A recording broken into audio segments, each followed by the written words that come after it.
Muchas gracias por invitarme, además de un tema bonito, porque no se sabe lo que se puede decir aquí. Y entonces, bueno, pues vamos a ir hablando. Yo he pensado lo siguiente, que es lo que saldrá en la siguiente diapositiva. Si quieres te las paso yo. Sí. Bueno, ahora, sí. Pues, sí, perfecto. Pues, primero, ahí va, pasar a seguir. Sí. A ver, lo hago yo. Sí, ya está, ha ido bien, sí. Primero el problema.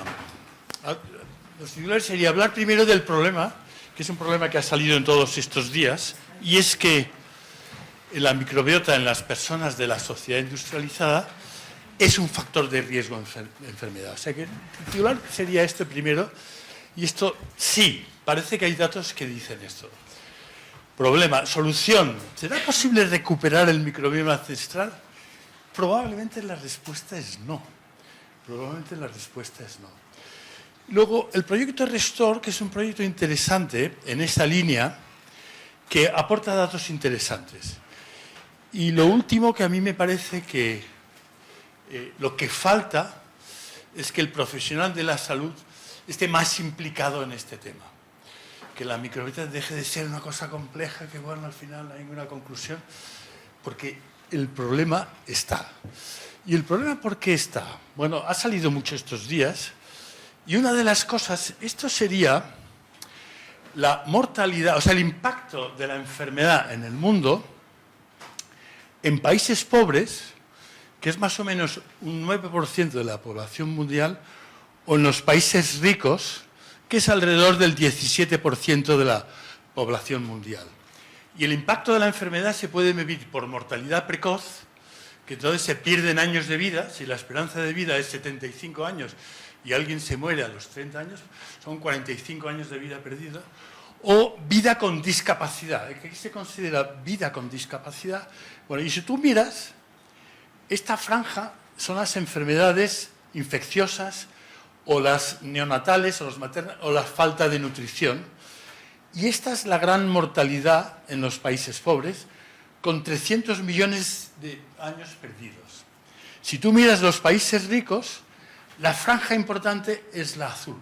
Es las enfermedades estas infecciosas no comunicables, no infecciosas, no comunicables, de las que hemos estado hablando hoy.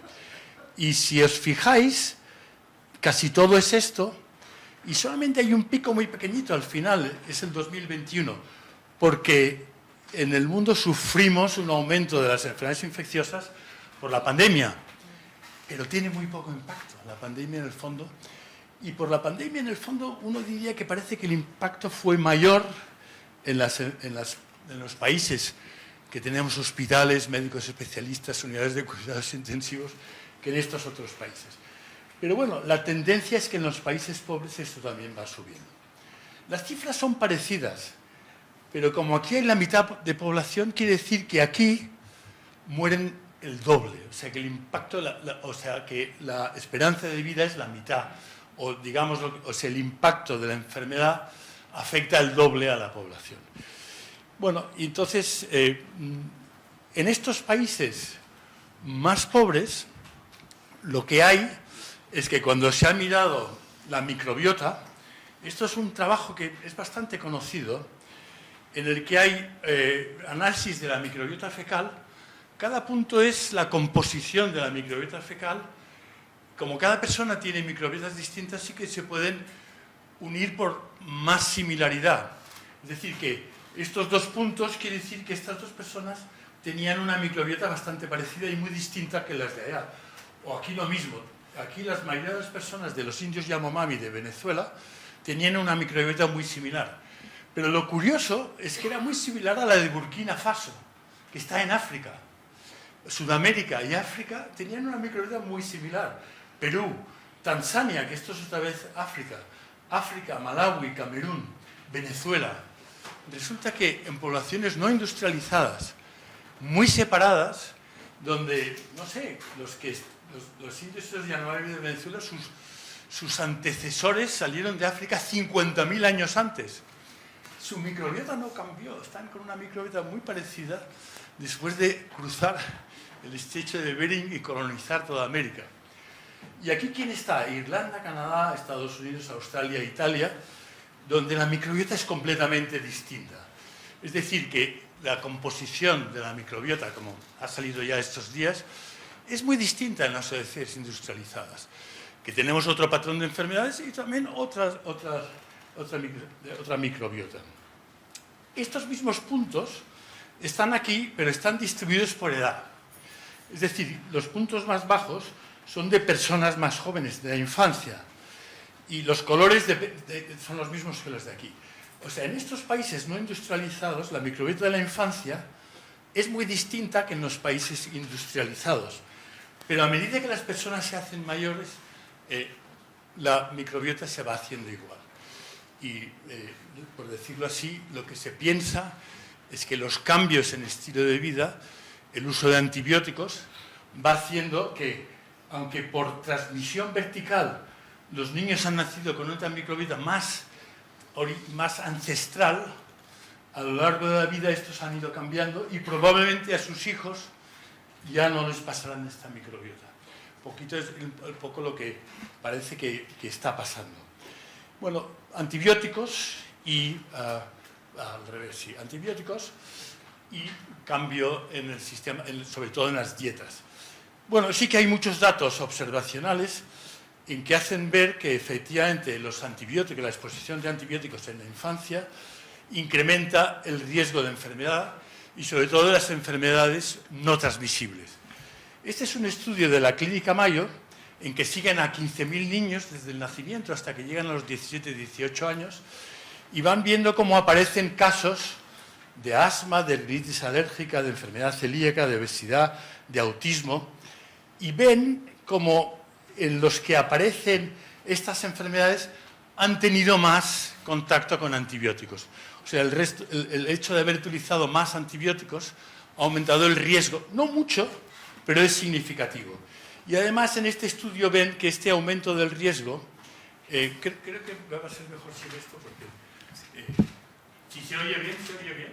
No, pero es que está grabando. Hasta grabando, perfecto, sí. No, por un tema de tercera mano, pero bueno. yo he señalado con esto. Yo he señalado. No, es por pasar la ya. Pero con esto puedes indicar. Con esto puedo indicar. Bueno, si quieres, sí. No, bueno, da igual. Aquí, básicamente es que decir que aún así, en cada una de estas enfermedades, hay un efecto de la cantidad de veces que se ha tomado antibióticos. Cuando hay más exposición a antibióticos, los que han tenido que tomar más de 5 veces antibióticos en estos primeros años de vida, tienen 3 veces más riesgo que los que no han tenido que tomar antibióticos. Y lo mismo pasa pues, con obesidad o con el trastorno de hiperactividad y de atención, el TDAH. Bueno, los antibióticos. Y no solamente es en la infancia, hay muchos estudios, si se ponen a buscar en internet ya verán que en relación a colitis ulcerosa, esclerosis múltiple, trastorno del intestino irritable, casi todas las enfermedades comunes en la sociedad industrializada se relacionan con mayor exposición a antibióticos. Y este es otro estudio muy curioso, es el estudio de las enfermeras en Estados Unidos. En Estados Unidos, en los años 80, empezaron a pedirle a enfermeras que se graduaban si querían participar en un estudio poblacional, que es a enfermeras a las que se les enviaba varias veces al año cuestionarios para saber muchas cosas del estilo de vida. Y con esto tienen datos desde 1986 hasta... Y en este caso era de estas enfermeras, de este cohorte de enfermeras, la cohorte 2 de las enfermeras, en el 2009 les pidieron datos sobre el uso de antibióticos en los 4 años previos. Y unos años después, 14.500 de estas enfermeras se les pasó una batería, se les van enviando cosas que ellas contestan. Es importante el dato de que son enfermeras porque quiere decir que suelen ser muy precisas en el modo de responder a un cuestionario, que la población general, por no tener el mismo tipo de formación, a veces pues, se confunde inflamación con distensión. Los médicos, cuando alguien está hinchado, decimos que está distendido, no que está inflamado, pero el paciente te dice, estoy muy inflamado, doctor. No es lo mismo, ¿no? contestan con precisión. ¿Y qué pasa? Que en los resultados de estos test, los scores, los baremos que sacaban, las enfermeras que habían tenido una exposición durante estos años, estos 4 años antes del mismo, de más de 2 meses, tenían un 10% peor los resultados de los tests.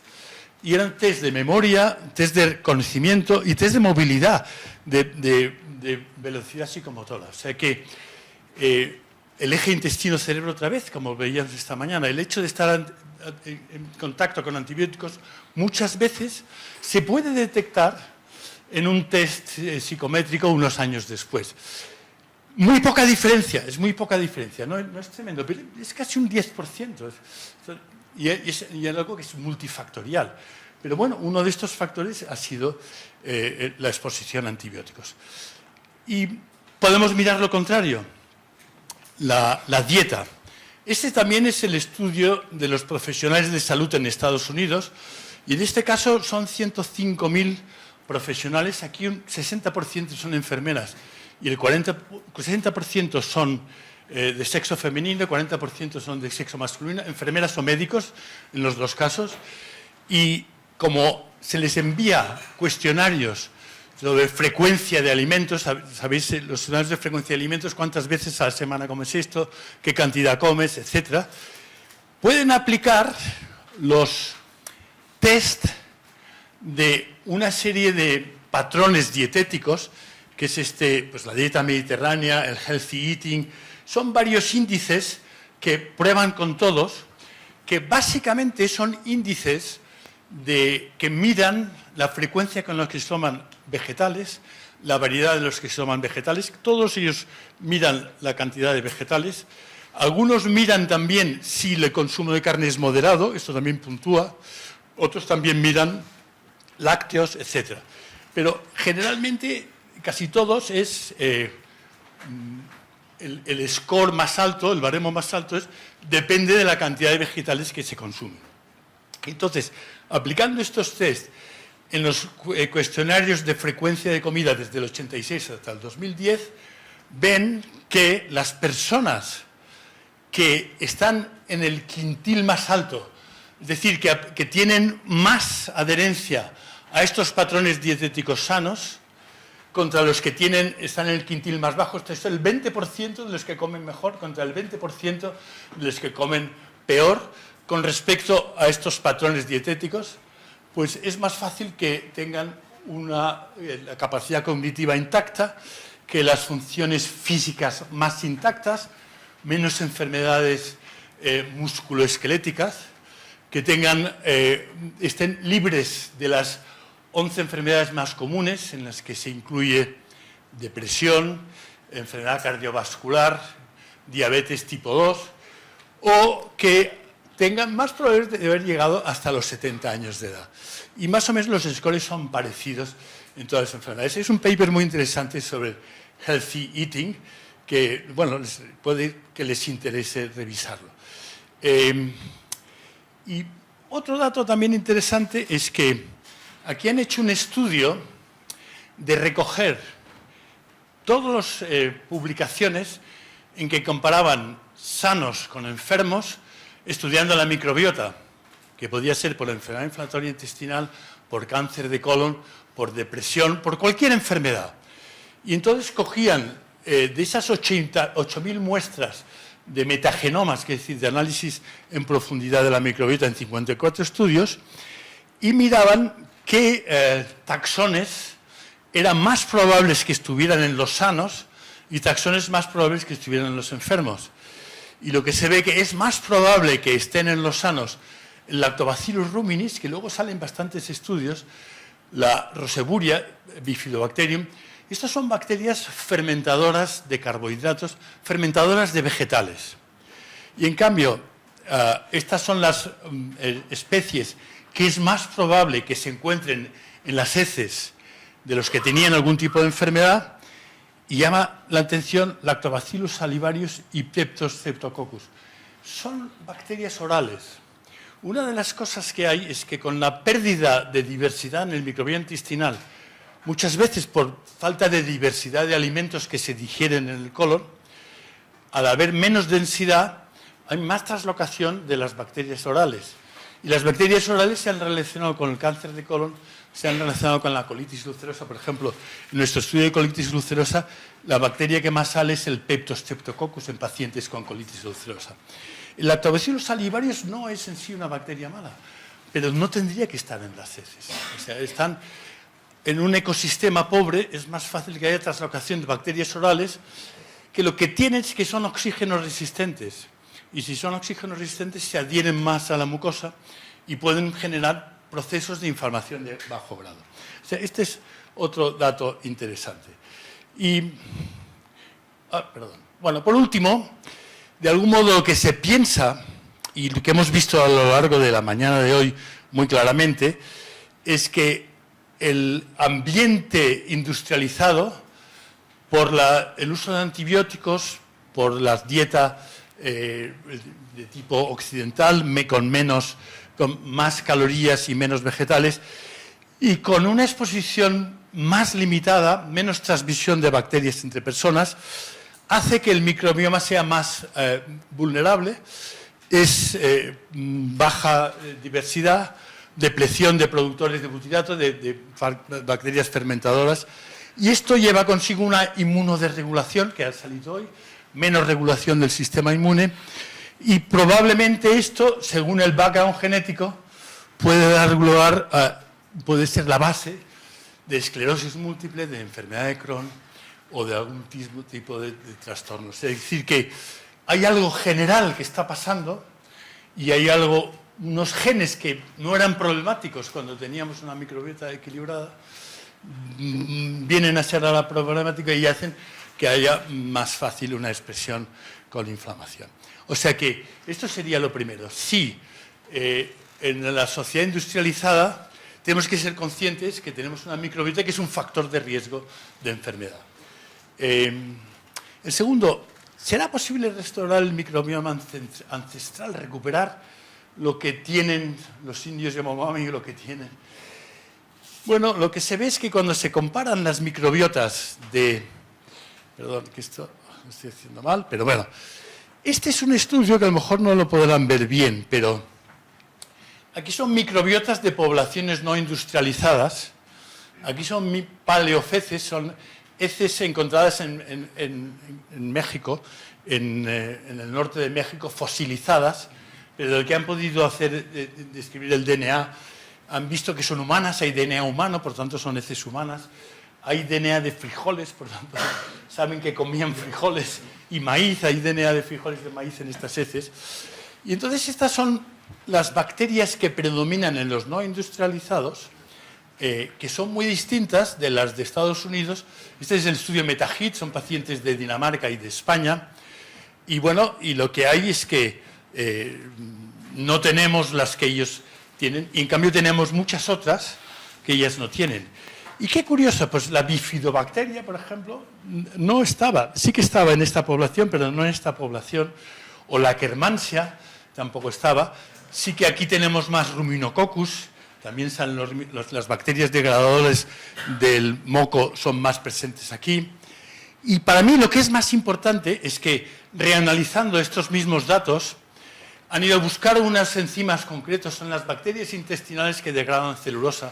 Cuando comemos vegetales, los vegetales tienen una capa de celulosa en su célula y muchas veces los nutrientes que están dentro de la célula no los obtenemos a no ser que las bacterias estén digiriendo esta capa de celulosa. Entonces obtenemos estas vitaminas que hay dentro, estos antioxidantes. Bueno, cuando miran estas bacterias, que son exobacterias, son exoenzimas, en bacterias que tienen un exoenzima que es capaz de degradar la celulosa, se abre la célula vegetal y obtenemos los nutrientes. Pues se ve que en los simios y en los primates no humanos hay un 40-30% de estas bacterias en las heces que tienen la celulasa, la capacidad de degradar. Estas paleofeces de México, un 42% de las bacterias que están ahí tienen esta capacidad de degradar celulosa. Y si miras, estos son coetáneos nuestros, países no industrializados. Estos son de África y estos son de Asia, en poblaciones no industrializadas. Mantienen un 20% de sus bacterias en las heces con capacidad de degradar celulosa. Y aquí están los 435, estos son el proyecto del microbioma humano de Estados Unidos y el proyecto MetaHit, son 200 más o menos personas, solamente un 4,5% de bacterias. Y esto hace que tenemos mucha menos capacidad de digerir vegetales y que es mucho más frecuente cada vez que como cebolla me pongo así. ¿Vale? No está la capacidad de degradar, o sea, las bacterias que nos interesan son las que degradan y producen ácidos grasos de cadena corta, que no es gas y no hincha. En cambio, prácticamente todas las bacterias son capaces de reducir carbohidratos y producir gas. En fin, esto nos hace pensar que hay un defecto que a lo mejor va a ser difícil de corregir. Y este es otro dato de Clemente que ha salido, que esta mañana Guillermo ha mencionado. Esta es muy interesante porque aquí está la abundancia que se encuentran de cada bacteria en una muestra de heces. Lo que está aquí quiere decir que son bacterias muy dominantes en una muestra de heces, y esto es la prevalencia en toda la comunidad. O sea, cogen muestras de una comunidad de indios Yanomami, en este caso es el color verde, o indios Wahibo, o indios Malawi, o población de San Luis en Estados Unidos, y miran de cada bacteria muy dominante cuántas otras personas. Y entonces lo que ven es que las bacterias muy dominantes prácticamente las tienen el 70-80% de toda la comunidad. Hay mucha transmisión de bacterias en la comunidad, probablemente vertical y probablemente también horizontal. En cambio, cuando te vas a Estados Unidos, que sería algo parecido aquí, incluso de las bacterias muy dominantes solamente se encuentran en una proporción baja. O sea, incluso las especies más dominantes están poco compartidas. Esto quiere decir que se ha perdido mucho la transmisión, y la transmisión que más importa es la transmisión vertical. ¿Por qué es la transmisión que más importa? Pues porque es la que es de bacterias o otros microorganismos que están realmente asociados al cuerpo humano. En cambio, nos interesan menos las del ambiente.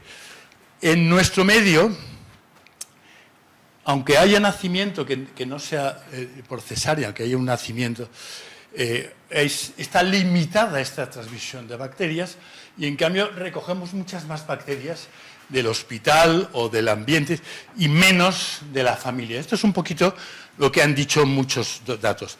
Y esto es relevante desde el punto de vista de que las bacterias típicamente simbiontes, las bacterias que han estado con el ser humano toda la vida, son bacterias que han perdido muchos genes, porque nosotros ya les damos de comer.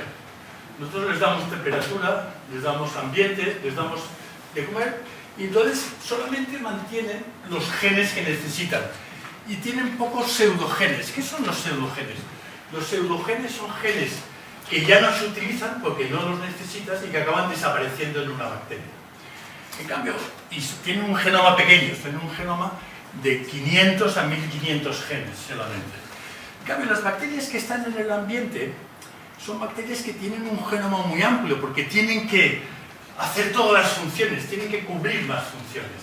Y estas bacterias sí que tienen más pseudogenes y además tienen más genes con transmisión lateral, transmisión genética lateral, esto es LGT. Y bueno, y cuando nosotros estamos perdiendo, claro, aquí no todo eran simbiontes, el Helicobacter pylori está aquí, el meningococo también, hay patógenos que estaban muy bien adaptados al ser humano, pero que pasaron a patógenos, pero estos patógenos han dejado fácilmente de ser problemas, el meningococo o el neumococo o el de la lepra. Cuando los hemos tratado, como eran bacterias que dependían mucho de estar colonizando al ser humano, estas bacterias las hemos perdido. En cambio, lo que ha pasado es que estas bacterias del ambiente, cuando han empezado a entrar en el ser humano, son bacterias que se van adaptando, tienen muchos pseudogenes y tienen muchos elementos de transposición lateral. Son las bacterias que tienen más resistencia a antibióticos. Bueno, esto lo digo porque, en el fondo, en los países industrializados tienen más de estas bacterias pequeñas y muy adaptadas al ser humano. En el estudio MetaHit, cuando estudiamos pacientes, en el MetaHit estudiamos pacientes que tenían enfermedad inflamatoria y pacientes que tenían obesidad y diabetes tipo 2. Aquí están ordenados todos los pacientes del estudio MetaHit, que eran casi 400 muestras, y están ordenados por mayor o menor diversidad. Los que tenían menor diversidad son los pacientes con enfermedad de Crohn. Los pacientes con enfermedad de Crohn están aquí está la colitis ulcerosa, los obesos, y la mayoría de los sanos están aquí. Lo que vimos en este estudio, se hacía la secuenciación de genes y luego se llama los metagenomes, assembly genomes, es cuando tienes todos los genes, pero como tú secuencias y los genes están sueltos, tienes que estimular, tienes que identificar qué genes van juntos, que se pueden saber porque hay correlaciones entre las personas que tienen muchos de este gen, tienen otros de este gen, sabes que este genoma, o porque tienes genomas de referencia, la bacteria ya ha sido secuenciada. ¿Qué es esta banda negra? Esta banda negra son genes de bacterias que no podríamos asignar a genomas de referencia, por decirlo así, desconocidos. Son datos de 2014, ahora se conocerían más. Pero ¿qué viene a decir esto? Que con la enfermedad, sobre todo lo que hemos perdido es esas bacterias de genoma pequeño, eran los simbiontes naturales y que eran los que nos colonizaban, los que estaban muy adaptados a nosotros y tenían menos riesgos de coger antígenos de resistencia bacteriana, etc. Por eso pienso, y es una especulación, que será muy difícil volver a esta situación. Porque cuando se pierden estos simbiontes pequeñitos, va a ser difícil que los volvamos a recuperar. Porque son bacterias que ya no están, de una generación a otra se van perdiendo. Bueno, un poco, esta sería la conclusión. Probablemente no recuperaremos ya la microbiota ancestral. Entonces hay un estudio interesante con respecto, que es el proyecto RESTORE.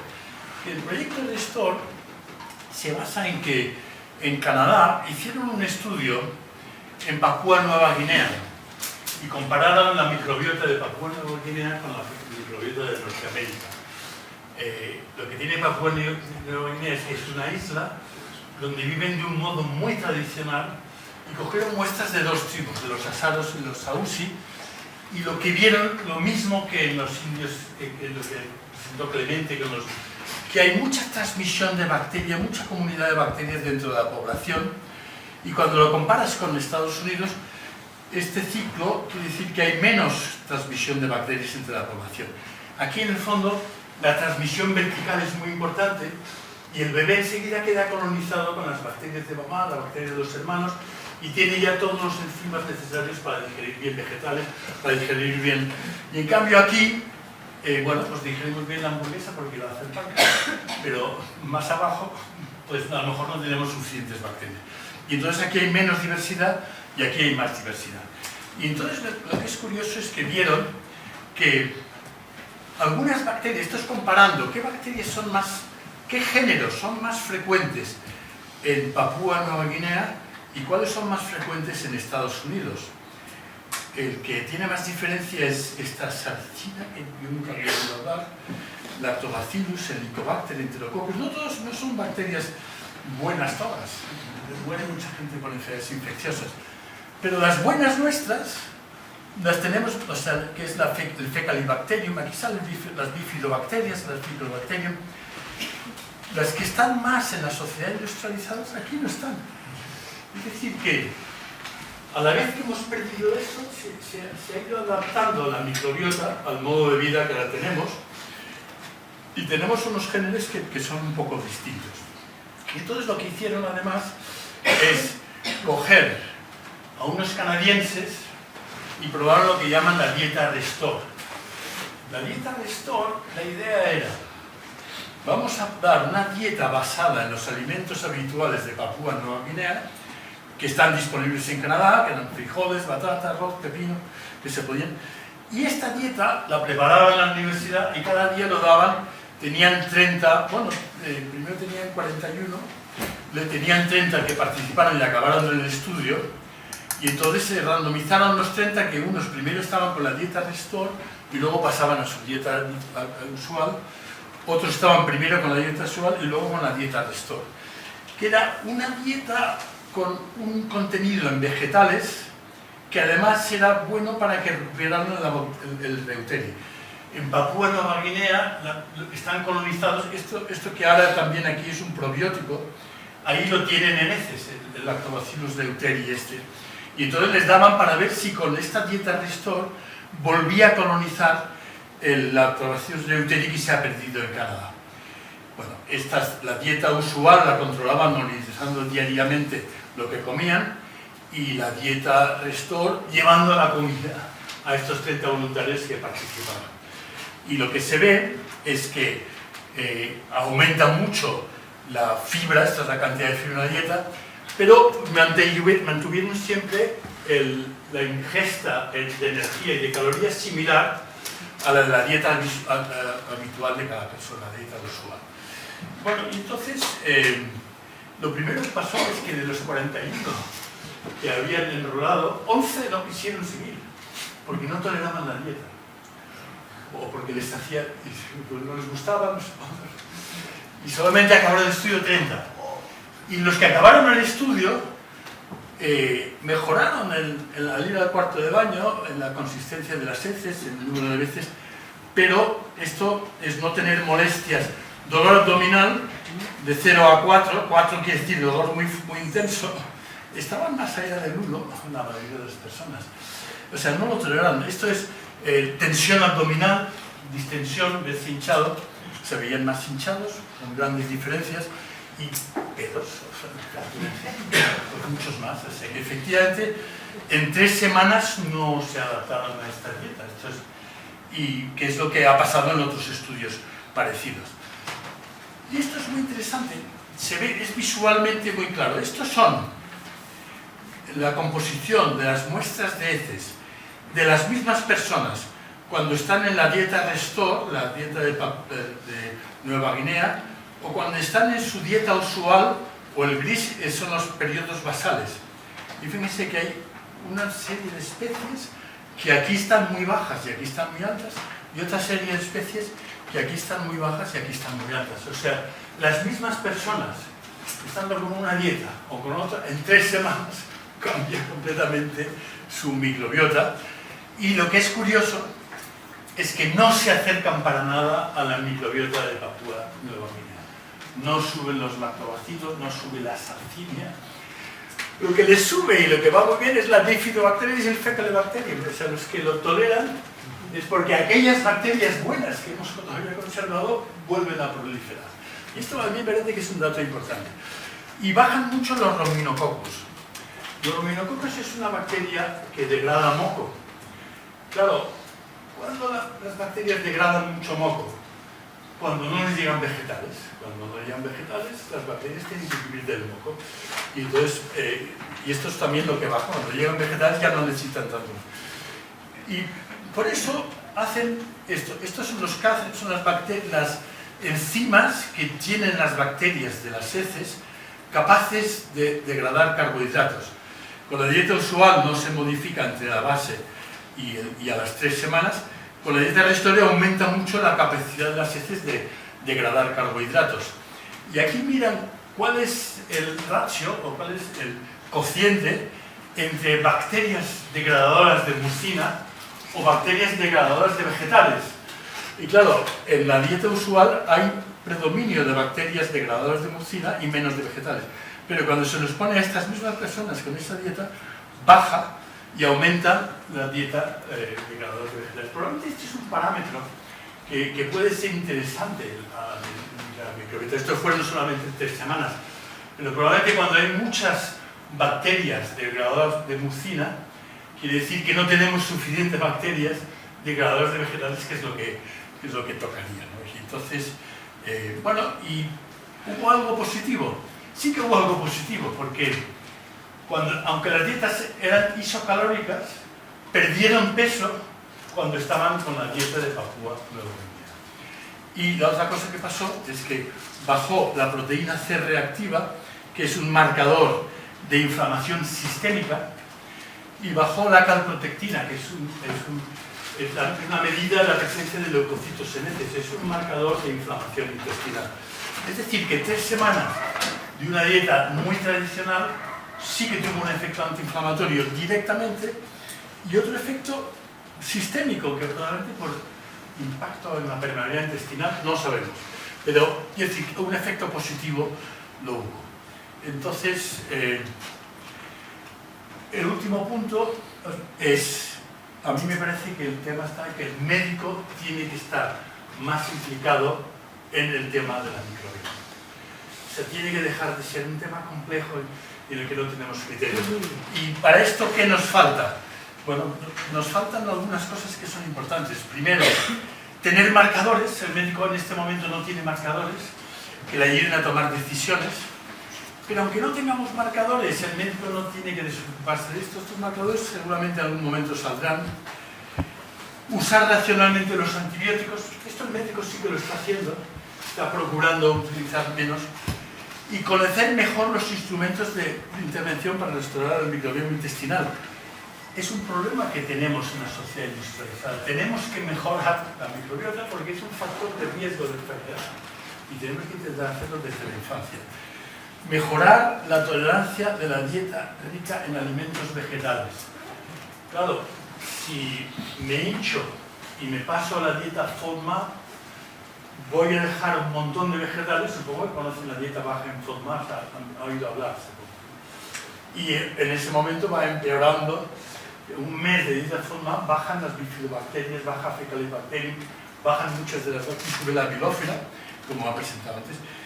Claro, pero eso tenemos que resolverlo. ¿Cómo mejorar la tolerancia de dietas sanas? Y el segundo es que los probióticos. El mercado no sigue las recomendaciones científicas. El mercado de los probióticos no tiene nada que ver con lo que los científicos pensaron que tenía que ser un probiótico. Y ahora hablaremos. Y una de las cosas es que hacen falta guías clínicas para las recomendaciones. ¿Por qué no sigue el mercado? Porque los probióticos, según la FAO y la OMS, y nadie lo ha discutido, esto es de 2001-2002, un probiótico tiene que ser una cepa bien identificada, en género, especie y a nivel de cepa, depositada en una colección internacional. Tiene que ser una bacteria muy bien conocida y que no vaya a cambiar. Hay bacterias que son dañinas.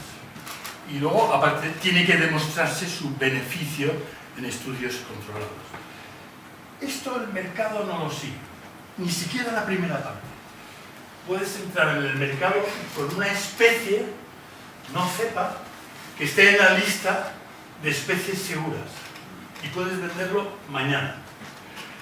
Y un probiótico es una cepa bien reconocida, depositada en una colección internacional y que tiene un efecto positivo. Por eso el médico tiene que entrar. Porque ¿cómo se decide que es un probiótico? Con los mismos criterios que un fármaco, con estudios controlados con placebo. Y les pongo como última figura esto que a mí me parece muy interesante. Esto lo hizo Per Borg, que es uno de los que trabajó en el estudio MetaHit. Cada punto, él tiene 155 especies y cada especie tiene por lo menos de 10 o 12 cepas de la misma especie.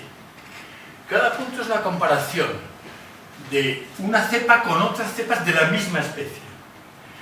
Y entonces lo que pone abajo es el número de nucleótidos. Los nucleótidos son la guanina, la tirosina, que son 4. O sea que los nucleótidos pueden ser muy parecidos, pero los genes dependen de cómo están ordenados estos nucleótidos. Los genes son los que codifican proteínas. Si tú miras genes, aquí por ejemplo la mitad de los genes no la comparten dos cepas de la misma especie. Por eso no es igual un Lactobacillus rhamnosus que otro Lactobacillus rhamnosus, ni un Lactobacillus casei que otro, o Limosil Lactobacillus casei. Porque las funciones que tiene una bacteria dependen de los genes que tiene dentro. Y si, aunque se llamen igual, porque son de la misma especie, comparten a lo mejor solamente el 80% de los genes, no van a tener las mismas funciones. Yo creo que es necesario que el médico se interese por los probióticos y por la microbiota y pase. Con esto pues ya muchas gracias. Creo que esto es aquí.